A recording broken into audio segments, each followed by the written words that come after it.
realise is that hospitals are in financial trouble. Of course, anybody, like any home or school or business or hospital, can spend their money more wisely than another one. But the reason that hospitals up and down the country are in financial mess is because of the way the government has changed everything around to be preparing to make a profit out of healthcare.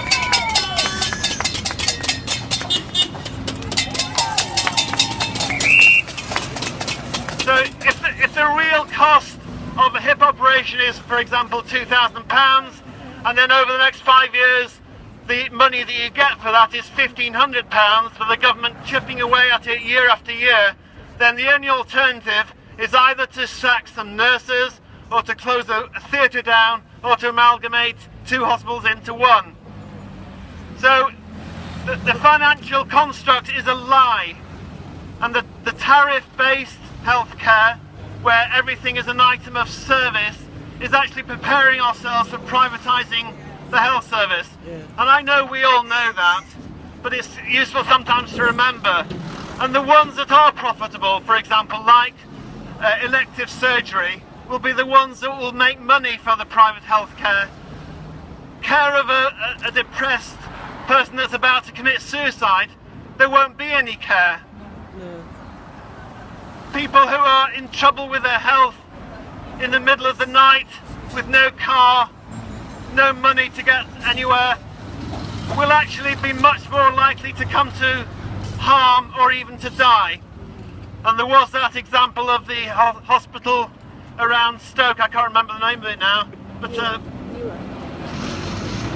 Newark Hospital, was the A&E was downsized, in the words of Jeremy Hunt, and over the following 3 years the mortality rate in the elderly population of Newark went up 47%, because access to a serious acute hospital was now over a further 45 minutes away.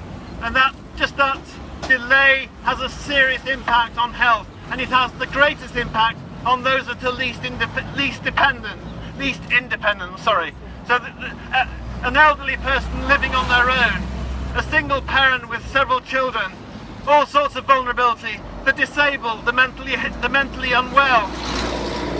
And guess who are the populations that the TSA in Lewisham had no regard to whatsoever? The mentally ill weren't mentioned, the disabled weren't mentioned, they even forgot to, well, they didn't forget, they just did not consult on children.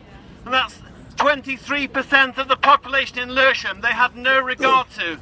And that is because they came to South London not to consult, but with a decision to close a major hospital, which is one of the first of 11 hospitals that they plan to close in London alone out of 31. 9, 10 or 11 A&Es and maternity and children's services are actually up there as a target to close. In Lewisham we've put up a very strong message that the population will rise up if they try to close the hospital just like that. They're now rewriting the rules, and they're saying, well, we'll close an A&E after 5 p.m. and then the hospital staff will move down the road to another A&E. Well, that's actually just killing that hospital by stealth and by cuts over a longer period of time. We're told lies over and over again, and we know that. And even in full consultations in South London, the precursor to the TSA was something, they always give this a fancy name, a picture of health. I call it a picture of stealth. Yes. But it was the plan to close, initially to close Queen Mary Sidcup Hospital and Lewisham Hospital in 2007 to 2009. That plan was about money and not about healthcare. Lewisham Hospital won that fight in 2009, and we stayed open for another fight.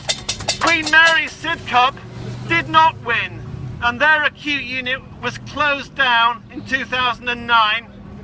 And part of that plan was an extra 50 beds at least, I think it was 90, was going to be needed at the Queen Elizabeth Hospital site in Woolwich in order to cope with the transferring of ill patients from the Sidcup site. The Bexley population is about 250,000 and they now have no acute hospital. So 3 years on they were going to close Lewisham Hospital, and Queen Elizabeth is bursting at the seams. If it's a dangerous hospital, it's a dangerous hospital because of the planners who closed down QMS, Queen Mary's Sidcup, without any regard to patient safety.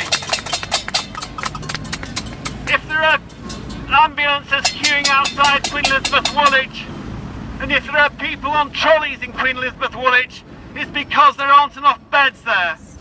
And they've betrayed the population of South East London. If it hadn't been for our campaign in South London in defending Lewisham Hospital, and we have a lot to thank the people around London as well for in other campaigns. We weren't on our own. Ealing and Whittington have been fighting for years before they came to get Lewisham. We built on their campaigning and we took campaigning to a new level. If it weren't for the campaign in Lewisham, there would be one A&E now for 750,000 people and no beds. It's a total disgrace and a travesty. And I'm a doctor, not an aggressive person, but we are getting to the point where we are absolutely going to have to fight tooth and nail, joining the claws of Jeremy Hunt's vulture with our own claws to defend the NHS. So here today, oppose clause 119 and save the NHS. Thank you.